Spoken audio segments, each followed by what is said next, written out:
በድብቅ የተቀረጸው ቪዲዮ ወጣ። ለጠቅላይ ሚኒስትሩ ማስጠንቀቂያ ደርሷቸዋል።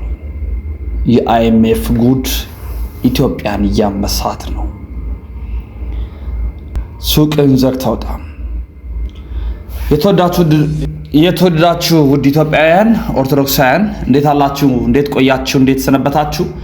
ይሄ መረጃ ጉልበት እንዲኖረው እንፈልጋለን። ከምንም ጊዜ በላይ ላይክ በማድረግ ሼር በማድረግ መረጃውን በማዳረስ ከጎናችን ቁሞ አስቸኳይ ነው፣ ጥብቅ ነው፣ መደመጥ የሚገባው ነው።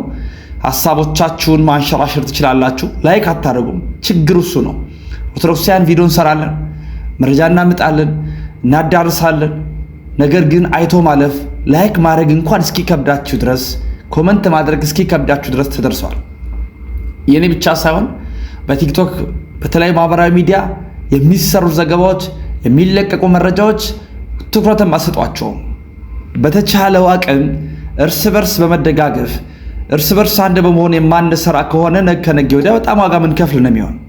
ስለዚህ ሼር አድርጉ ባካችሁ ኦርቶዶክሳውያን። የመጀመሪያ መረጃችን በመካነ ሰላም በጣም በሚያሳዝን መልኩ በቅድስት አርሴማ ቤተክርስቲያን እጅግ ልብ በሚሰበር መልኩ እልቂት ደርሷል። ዜናው እንዲህ ይላል። በመካነ ሰላም ቅድስት አርሴማ አንድነት ገዳም በድሮን ጥቃት ብዙ መነኮሳት መገደላቸው ተሰማ። በምዕራብ ወሎ በመካነ ሰላም በአባይ ወንዝ ዳርቻ በሚገኘው አባይ ገዳም አስቄስ የሰማዕቷ ቅድስት አርሴማ አንድነት ገዳም ተብሎ በሚጠራ ቦታ ላይ የተፈጸመ ድሮን በዚህ ጥቃት ምክንያት በገዳም ውስጥ በሚኖሩ ሴት መነኮሳይት ላይ ከፍተኛ የሞት አደጋ መፈጸሙ ተሰምቷል። ጥቃቱ የተፈጸመው በአካባቢው የፋኖ ታጣቂዎች ከትመዋል በሚል መረጃ እንደሆነ የተጠቀሰ ሲሆን በሚያሳዝን መልኩ ግን ከፋኖም ሆነ ከመከላከያም ሆነ ከየትኛውም ወገን በሴት መነኮሳት እናቶቻችን ላይ በሚያሳዝን መልኩ የድሮን ጥቃት ተፈጽሟል። የኛ ቤተ ክህነት ዜናው ሊዘግብ ይቅርና የከሌና ታረፉ የጳጳሱ እናት እንዲሆኑ ብፁዕ አቡነ እንትና ሄደው ጎበኙ፣ ብፁዕ አቡነ እንትና ሄደው መረቁ። በቃ ሙት ሆኗል። አሁን ቤተ ክህነት ሙት ሆኗል። የሞት ቤተ ክህነት ሆኗል። ለምን እንደቆመ እንኳን የማናቃቸው መስቀል የጨበጡ ቆብ ያጠለቁ እያየናቸው በቤተ ክህነቱ ተርመስምሶ ያሉ። መዘገብ ያለበት ኢኦቲሲ ለራሱ ሚዲያ ነው። ነገር ግን የዜና ሽፋኑን እሱን ከመስጠት ይልቅ የአባ እንትና ምርቃት የአባ እንትና እያለ ሄዶ እንትና የሆነ ንግስ መረቁ እያለ ይዘግባል። በዚህ ካህናት የመነኮሳት የገዳማውያን እናቶች አባቶች እልቂት ከዕለት ወደ ዕለት የተበራከተ መጥቷል። አሳዛኝ ነው። እባካችሁ ላይክ አድርጉ። እናንተም ላይክ አታድርጉም። ቪዲዮውን ተከታተል እንመለሳለን።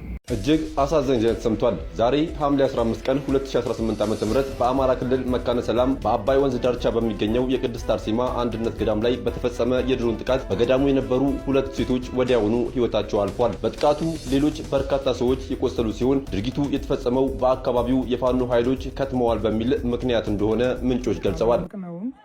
ልጆቻችን ወይም እናቶቻችን ገዳሙ ላይ ተግባረ እድ ስራ እየሰሩ ባሉበት ሰዓት ላይ ከየት ይምጣ አውቅም በድሮን እህቶቻችን ልጆቻችን ተጨፈጨፉብን። እዚህ ገዳሙ አካባቢ ላይ ምንም የሌለበት የሰላማዊ ቦታ ማንኛውም ሰው ሲገባ ለጸሎት እንጂ ለሌላ ኃይል እንደማይገባ ሁሉም ለቤተ ክርስቲያን ግልጽ ነው ለሚኖሩም እና እኛ በማናውቅበት ቦታ በምንም በሌሉበት ቦታ ልጆቻችንና ሕፃናቱን መነኮሳቱን ማለት ነው ሁሎችን ጨፈጨፈብን። እንግዲህ የኢትዮጵያ ሕዝብ የኢትዮጵያ ኦርቶዶክስ ተዋሕዶ አማኝ ተከታዮች ይሄንን ነገር ሁሉም የምታዩት ተግባር ቤት ወይም የገዳማውያኑ የእንጀራ መቆነኛ የእንጀራ መፍጫ ይባላል። በእኛ ተግባረ እድ አላቸው። እዚህ ጋር ይሄንን የምታዩትን ውድም ያደረገው እንግዲህ በድሮን በተጣለ ነው። በዚህም ተመልካቾቻችን በዛሬው ቀን አሳዛኝ መረጃ ነው የምናስቀድመው። በደቡብ ወሎ ዞን ወደ መካነ ሰላም በሚወስደው መንገድ በአባይ ወንዝ ድልድይ ዳርቻ ውስጥ በምትገኘው ቅድስት አርሴማ ገዳም ላይ በተፈጸመ የድሮን ጥቃት እስካሁን 8 መነኮሳት ሲገደሉ 10 ያህሉ መቁሰላቸው ተመልክተዋል። ሰሞኑን በአማራ ክልል በተለያዩ አካባቢዎች ውጊያዎች ያገረሹ ሲሆን በአውደ ውጊያዎቹ ከፍ ያለ ጉዳት መድረሱን ተከትሎ በንጹሐን ላይ ያነጣጠሩ የድሮንና የከባድ መሳሪያ ጥቃቶች እየተፈጸሙ ይገኛሉ። በተለይ በዛሬው ዕለት በደቡብ ወሎ በአርሴዳ ገዳም ላይ የተፈጸመው ጥቃት እጅግ አስከፊ ሲሆን በጥቃቱ ያለቁት በሙሉ መነኮሳት መሆናቸው ታውቋል። እስካሁን ድረስ 8 መሞታቸውና 10 መቁሰላቸው ሲነገር ከቆሰሉት መካከል በከፍተኛ ደረጃ የተጎዱ ስላሉ የሟቾች ቁጥር ከተጠቀሰው በላይ ሊያሻቅብ እንደሚችል ተገምተዋል። ቀደም ሲል በተመሳሳይ በአትሮንስ ማርያም ላይ በተፈጸመ የድሮን ጥቃት በርካታ የቤተክርስቲያኑ አገልጋዮች ሕይወታቸውን እንዳጡ መዘገባችን አይዘነጋም። የዛሬውን ጥቃት አስመልክቶ እስካሁን የኢትዮጵያ ኦርቶዶክስ ተዋሕዶ ቤተክርስቲያን ቅዱስ ሲኖዶስ የሰጠው ምንም አይነት መግለጫ የለም። ጉዳዩን አስመልክቶ የአካባቢውን መስተዳድር አካላት ለማነጋገር ያደረግነው ሙከራም ምላሽ ለመስጠት ፈቃደኛ ባለመሆናቸው ሊሳካልን አልቻለም። ተመልካቾቻችን፣ አድማጮቻችን እንግዲህ ቤተክርስቲያን የጥቃት ኢላማ ከሆነች ቆይታለች። በርካታ ቅርሶች፣ አብያተ ክርስቲያናት እንዳያችሁት የተለያየ ነገር በደረሰበት ቁጥር አገዛዙ ኢላማ የሚያደርጋቸው እነሱን ነው። የዛሬው ደግሞ አስከፊ የሚሆነው ከነመነኮሳቱ መሆኑ ነው። ተመልካቾቻችን፣ አድማጮቻችን ያሉበት ሁኔታ በጣም ነው የሚያሳዝነው። ያሉበት ሁኔታ መነኮሳቱ በጣም ነው የሚያሳዝነው። ሀዘናቸውም አጠቃላይ ያሉበትም ሁኔታ ማለት ነው። ተመልካቾቻችን ምናልባት ምንም ባናደርግላቸው መደገፍ ያለብን ይመስለኛል። በህይወት የቀሩትንም ማለት ነው። በአሁኑ ሰዓት ላይም ቆስለው እየታከሙ ያሉትን ማለት ነው። እንግዲህ በጣም የሚዘገንን ነገር ነው። ከአገዛዙም የተሰጠ መግለጫ የለም። የተወሰኑትን የአካባቢውን መስተዳደር አካላት ለማግኘት ሞክረን አግኝተናቸው ነበረ። ምንም አይነት አስተያየት አንሰጥም ነው ያሉት፣ ምላሽ አንሰጥም ነው ያሉት። ነገሩ በጣም አስከፊ ነው። ይህ ነገር ያ ሁሌ ቤተክርስቲያን፣ መነኮሳት፣ ካህናት አጀንዳ ሆነው ለስንት ዓመት እንደሚቀጥሉ አይታወቅም። አጀንዳ ሆነዋል፣ ትኩረት ማስቀየሻ ሆነዋል። በጣም የሚያሳዝን ነገር ነው በዛሬው ዕለት የደረሰው። ከደጋጎቹ ከአብርሃም ከይስሐቅና ከያዕቆብ አጠገብ ነፍሳቸውን ያኑር። እንደ ሂውማን ራይትስ ዎች፣ እንደ አምነስቲ ኢንተርናሽናል የመሳሰሉ ዓለም አቀፍ የሰብአዊ መብት ተቋማት ይህን ነገር እንዲያውቁት በተቻለ ፍጥነት ለነሱ የማሳወቅ ስራ እንደሚሰራም እርግጠኞች ነን። በጣም የሚያሳዝን ነገር ነው የሆነው። ተመልካቾች አሳዛኙን ዜና ተከታትለን ተመልሰናል። ልብ ይሰብራል። ይሄው አሁን ደግሞ ወደ መካነ ሰላም ዞረናል። በቃ ይሄው አርሲን ረስተን መካነ ሰላም ልንል ነው። እንግዲህ የኛ ተራ የኛ ጣን የኛ ሞታ ያልቅ። ሌላው የአይኤምኤፍ ጉዳይ ድብቁ ቪዲዮ ነው። ሱቃችሁን ዘግታችሁ ተቀመጡ፣ አይኤምኤፍ እያመሳችሁ ነው በማለት የኢንተርናሽናል ሞኔታሪ ፈንድ አይኤምኤፍ ከኢትዮጵያ መንግስት ጋር ባለው የብድር ስምምነት በኢትዮጵያ የምንገኝ ነጋዴያን አብዛኛዎቹ ከፍተኛ ግብር የተጣለባቸው ዕዳ የሚከፍሉ ሆነዋል ወይም ሊሆኑ ተዘጋጅተዋል። ያንን የተመለከተ ሚስጥራዊ ቪዲዮ፣ ድብቅ መረጃዎች፣ በጋድ የወጡ መረጃዎችም ጭምር እኔ ጋር ደርሰዋል። አሁን አስተላልፍላችኋል። ሼር ያደረጋችሁ ተከታተሉ።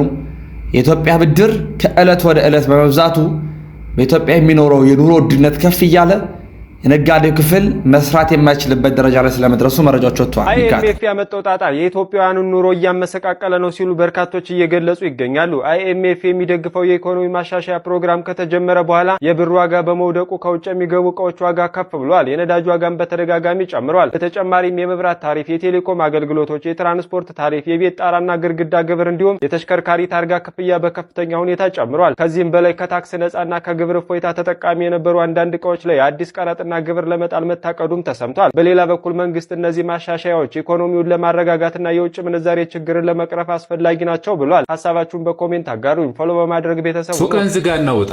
ምክንያቱም ካሁን በኋላ የምትሰራው ለራስህ አይደለም ለአይኤምኤፍ ነው። ሀገር በደም እየታጠበች ህዝብ በጦርነት እያለቀ ባለበት ሰዓት በነጋዴው ላይ የግብርና ዕዳ ማውረድ ይህ የታቀደ የኢኮኖሚ ግድያ ነው። ህዝቡ የቀን ጉርሱን አጥቷል። ነጋዴው የኪሳራ ማዕበል ውስጥ ነው። መንግስት ግን የዶላር ጥማቱን በእናንተ ላብ ሊወጣ ወስኗል። አሁን ሀገሪቱን እየመራት ያለው መንግስት ሳይሆን ዋሽንግተን ዲሲ ነው። አንተን አክስሮ ለውጭ ብድር መክፈያ ሊያደርጉ ነው። አይኤምኤፍ ለሰጠው ብድር ዋስትናው ያንተ ላብ ነው። የሚያሳዝነው መንግስት የዜጋውን እንባ ሳይሆን የአይኤምኤፍን ፈገግታ መርጧል። አሁን ጥያቄው ለእናንተ ነው። መንግስት መታዘዝ ያለበት ለተራበው ህዝቡ ነው ወይስ ለአይኤምኤፍ? እኔም ነጋዴ ነኝ የምትሉና ይህ ግፍ የሚሰማችሁ ሰዎች ሀቅ ነው ብላችሁ ኮሜንት ላይ ጻፉ። አይኤምኤፍ አምስተኛው ሪቪው ሪፖርት ከወጣ የተወሰነ ቀናት ሆኖታል። እንዲያውም የብድር እድገት ጣሪያው በተነሳ በነጋታው ነው ሪፖርቱ የወጣው። ቴሌግራም ቻናሌን ሰብስክራይብ የምታደርጉ ሰዎች ይሄ ሪፖርት ኦልሬዲ ደርሷቸዋል። ግን ውስጡ ገብቶ ለማንበብ ያልቻለ ሰው የተወሰነ ኢንፎርሜሽን እንዲያገኝ እስቲ ለእኔ ስታንድ አውት ያደረጉትን ነገሮች ልንገራችሁ። ከአይኤምኤፍ ሪቪው ሪፖርቶች አንዱ ደስ የሚለኝ ነገር ኖርማሊ የማታገኙትን ዳታ ታገኛላችሁ። ለምሳሌ ዲድ ዩ ኖ ዛት ወደ ኢትዮጵያ ከገልፍ ስቴትስ ከነዚህ አረብ ሀገሮች የሚመጣው ሬሚተንስ የአጠቃላይ ሬሚተንስ 35% እንደሆነ ታውቃላችሁ? ትልቅ ማርኬት ነው። ይህንን እንግዲህ ሬሚተንስ ላይ የምትሰሩ ሰዎች ኮንሲደር አድርጉት። በጣም ትልቅ ማርኬት ነው እዛ ጋ ያለው። ሌላው ያገኘሁት ነገር ታክስን በተመለከተ የኢትዮጵያ መንግስት እስከ ማርች መጨረሻ 2026 ድረስ እሰበስባለሁ ብሎ ካቀደው 525 ቢሊዮን ብር ኦልሞስት እጥፍ የሚሆን 906 ቢሊዮን ብር ታክስ ሰብስበዋል። ሌላ አንድ ያገኘሁት ነገር አንዳንድ ጊዜ የኢትዮጵያ ስታቲስቲክስ ሰርቪስ ፐብሊሽ የሚያደርገው የኢንፍሌሽን ሬትን ትንሽ እኛ በዕለት ተዕለት ህይወታችን ላይ ከምናየው ሬት ዝቅ ብሎ እናገኘዋለና ለሱ ኤክስፕላኔሽን የሚሆን ነገር የአይኤምኤፍ ሪፖርት ላይ አለ። እሱም እዚች ጋር እንደምታዩት ሊኩዊድ ፊውልስ እና ትራንስፖርት የኮንሰምሽን ባስኬቱ 3% ብቻ ነው። ስለዚህ የነዳጅና የትራንስፖርት ዋጋ በጣም ቢጨምር የኢንፍሌሽን ሬቱ ላይ በምናስበው ልክ ሪፍሌክትድ ሆኖ አናገኘው። ኤኒዌይስ ኢንፍሌሽንን በተመለከተ አይኤምኤፍ ፕሬዲክት የሚያደርገው 2025-2026 ፊስካል ይር እስከሚያልቅ ድረስ ማለትም እስከ ዲሴምበር አካባቢ ድረስ ኢንፍሌሽን ሬቱ እስከ 14% ከቀነሰ በኋላ ከዛ በኋላ ግን ሌት 2026 ላይ መልሶ ወደ ሲንግል ዲጂት እንደሚሄድ ነው። ሌላው በዚህ በአምስተኛው ሪቪው ሪፖርት ያገኘሁት ነገር እነዚህ የውጭ ምንዛሬ ጨረታዎች ኮምፔቲቲቭ ቢሆኑም አይኤምኤፍ አንድ ኖቲስ ያደረገው ነገር ባንኮቹ የሚያስገቧቸው የጨረታ ዋጋዎች ክለስተር ያደረጉ ወይም ደግሞ አንድ ቦታ ላይ ሰብሰብ ያሉ ናቸው። እስከ ኤፕሪል መጨረሻ 2026 ወደ 1.4 ቢሊዮን ዶላር የውጭ ምንዛሬ ባክሎግ ወይም ደግሞ የተጠራቀመ ጥያቄ እንደነበረ እንግዲህ እንደተከታተል ነው። በዚህ በቀጣይ መረጃችን ደግሞ የምንከታተለው ወይም እንድንመለከት የምፈልገው አዲስ አበባ ኦሮሚያ ልትሆን ነው ወይ የሚለውን ነው። እንግዲህ አዲስ አበባ የኦሮሚያ አካል እንድትሆን አማራጭ ሐሳብ ስለመቅረቡ ታውቋል። ሀገራዊ ምክክር ጉባኤ 7ኛ ቀኑን ባስቆጠረው ሐምሌ 14 ቀን በነበረው ምክክር ተመካካሪዎች በተመደቡበት አጀንዳ ዙሪያ 10 ተመካካሪዎችን በሚይዘው ጥቃቅን ቡድን የሁለተኛ ቀን ምክክራቸውን አከናውነዋል። የምክክር ሂደት ለ3 ቀናት ያህል እንደሚቆይ ሀገራዊ ምክክር ኮሚሽን ለተመካካሪዎች ባቀረበው የሥራ ቡድን የምክክር ስልት ሰነድ ላይ የተመለከተ ቢሆንም ከ6 በላይ ንዑሳን አጀንዳዎች ቀርበዋል። ከነዚህ ከቀረቡ አጀንዳዎች መካከል አዲስ አበባ የኦሮሚያ አካል እንድትሆን አማራጭ ሐሳብ ቀረበ ይላል። ያ ማለት እንዴት ነው? እንደ አዳማ፣ እንደ ጅማ፣ እንደ ሌሎች ቦታዎች አዲስ አበባም ኦሮሚያ ናት የሚል ማለት የኦሮሚያ አንዱ ክፍል ናት እንጂ ራሷን የቻለች የፌዴራል ሀገር አይደለችም እንዲባል ቀርበዋል። ሐሳብ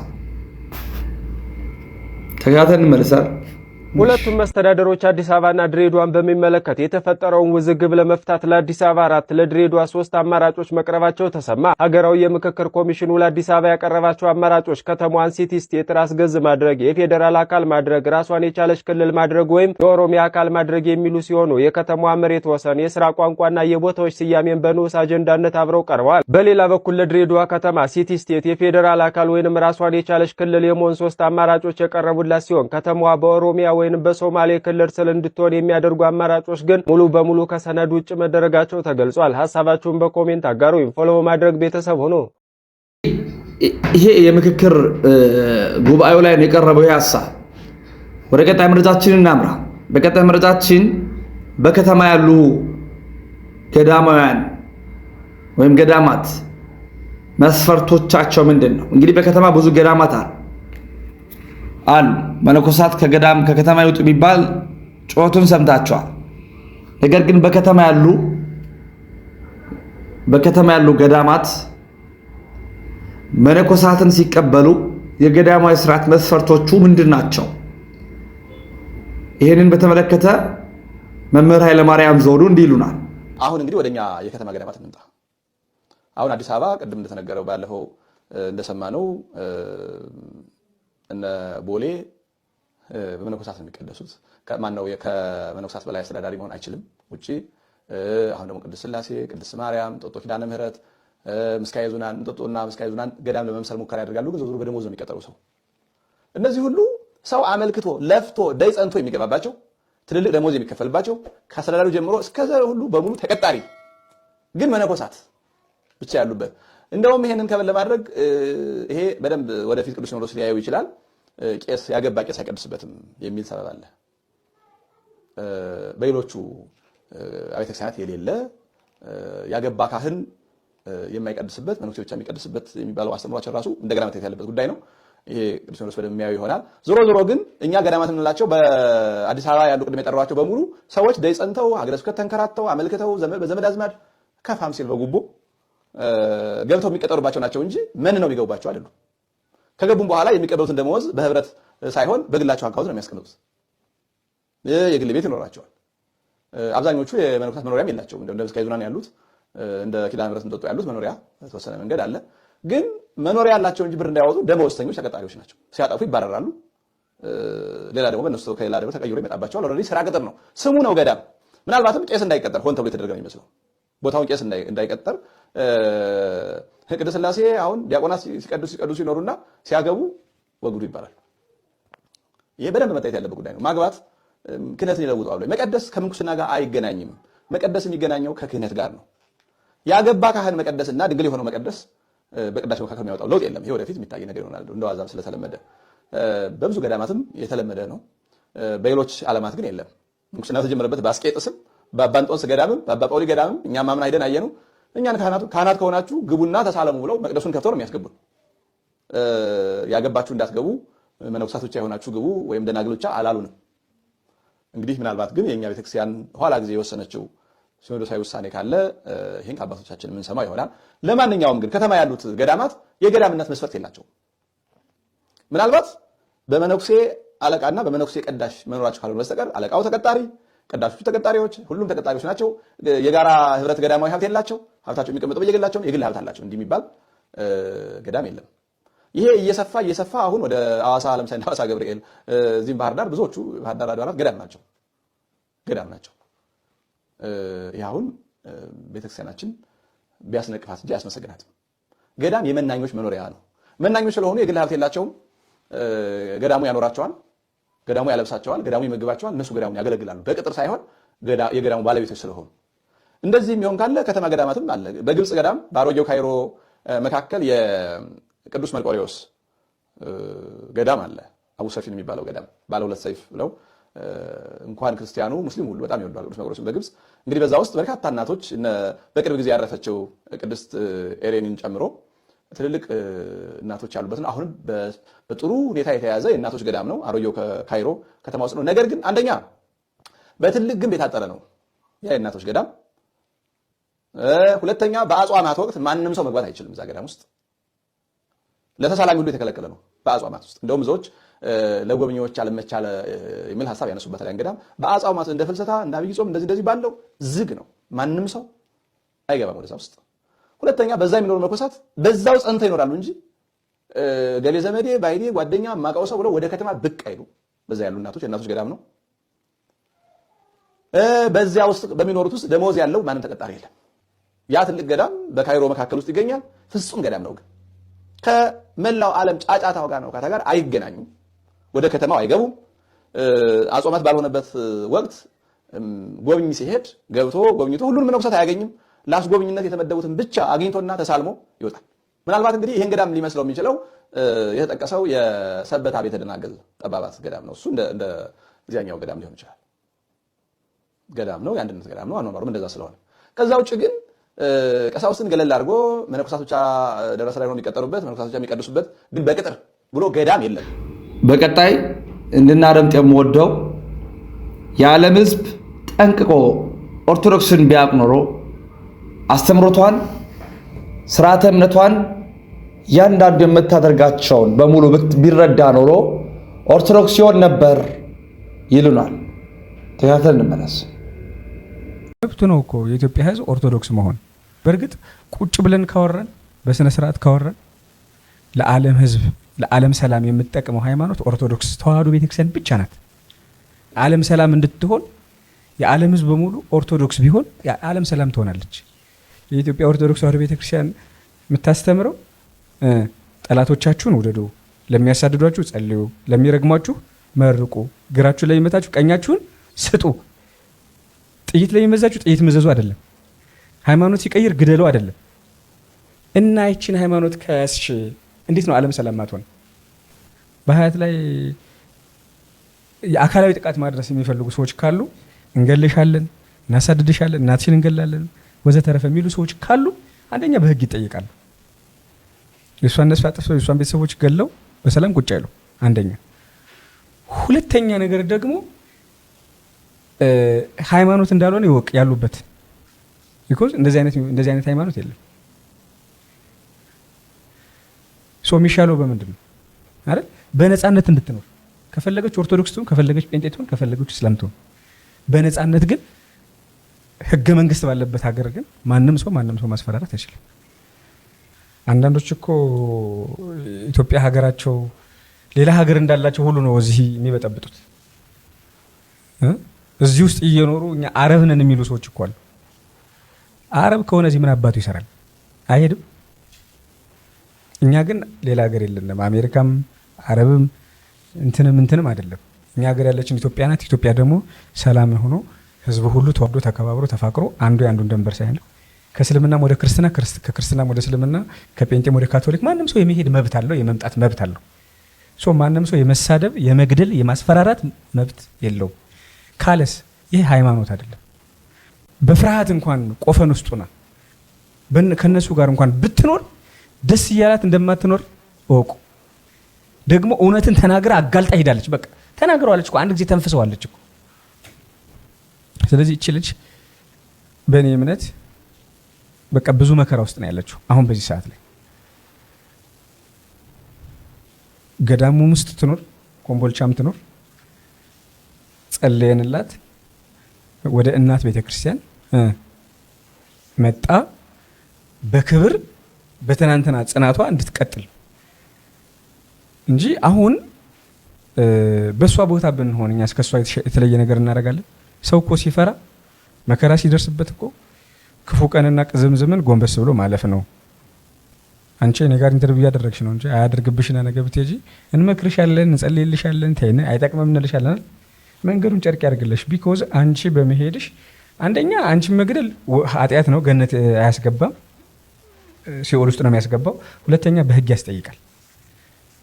ሶስተኛ ደግሞ የመግደል ሃይማኖት የመሳደብ ሃይማኖት ሊሆን አይችልም። ስለዚህ እኛ ለከሌ ሃይማኖት ሳይሆን ለሁሉም ሃይማኖት እኩል ፍቅር እኩል ክብር አለን። ይሄ ደግሞ በተግባር የተረጋገጠ በመረጃና በማስረጃ የተደገፈ ወሬ ብቻ አይደለም።